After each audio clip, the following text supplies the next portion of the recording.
Good afternoon. Today is 28 degrees Celsius, which means it is officially summer in April in Korea, which is crazy. So before it gets incredibly hot and unfathomably humid outside, I thought this is finally the perfect time to go and do something that I've been wanting to do forever, which is to explore the entirety of Line 2. And Line 2 in Seoul's metro system is basically a giant loop. It's a big circle. So I was thinking I would start off from kondae, which is a place where I started for the very first time when I first came to Korea, and move counterclockwise, which is a little bit odd, but I feel like there's a lot to see, and there's a lot that I already know of Line 2 moving counterclockwise from kondae. So that would be like Songsu and like all the Uljiros and hongdae. I technically want to do the whole loop, but because it is 1:30 p.m., I fear that we won't be able to hit all the places in one single day. So we're just gonna hit what we can for today. We're gonna go to all my favorite spots, coffee shops, and any like snacky things, and all the things that I think you should be doing walking around Line 2. It's so hot. To put in perspective, it is April 19th and it is 28 degrees Celsius. Like, that's summer. We're in summer weather, but thankfully it's not super humid.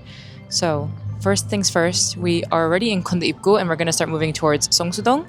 And Seongsudong is where we're going to have our first pit stop, which is at my favorite coffee shop in all of Seoul, Raw Coffee Stand. And Raw Coffee Stand is a cafe that has a lot of different branches. I think maybe they have like 4 branches, but 2 of them are along line 2, and they have the best cinnamon latte. So let's head over there because I'm literally about to fall asleep.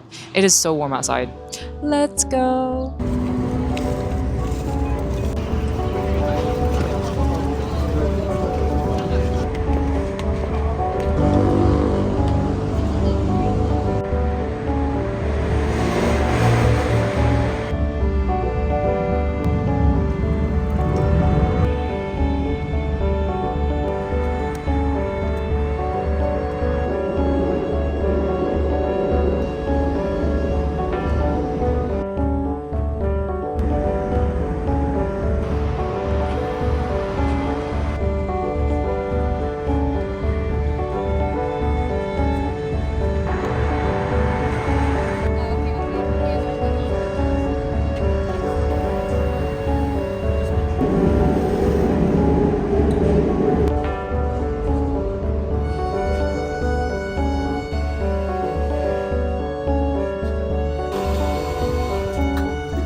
What is that?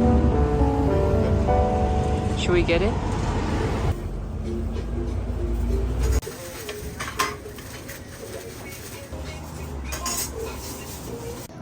While we're exploring Line 2, I think it's really important to discuss the urban planning history behind its creation. In the early 1970s, Seoul was growing extremely quickly, as it did. The original subway plans, they were really focused on radial lines, so lines that carried people into the city center before there wasn't that kind of line. So in 1972, the mayor at the time pushed for a circular route that would connect all these new emerging districts directly to one another so that everyone wasn't forced through the downtown. And that's what became Line 2, the green loop that we know today. And the construction officially began in 1978. It first started in Jinseol-dong and it ran through Seongsu until the sports complex station, and then it just continued to progress from there. And the entirety of Line 2 was built in just about 12 years. It was fully completed in 1984, but the most recent station ever added to Line 2 is called Yeongdo Station, which was added in 2005. So it's been about 20 years and no new stations have come up since. This explains a lot why Line 2 is just full of office employees and they get so crowded during rush hours. This is the train route that connects all the districts in one.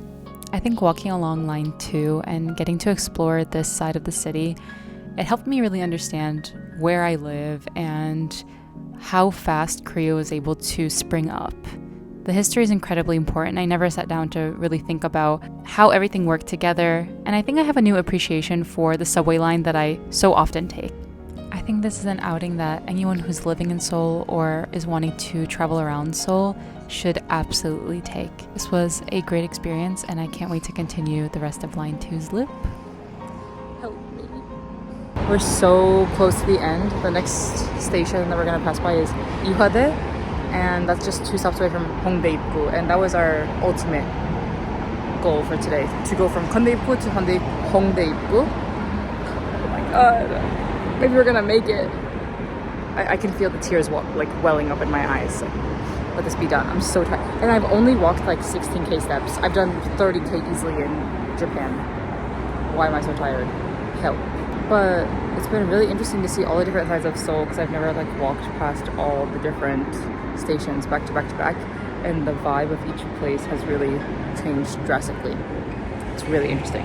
Seongsu-dong is very foreigner friendly. Then you go down towards Hanyangdae and Uchiro, and then it starts to get a little bit more old school, and then it goes back to foreigners, and now we're just in a very residential area. Oh.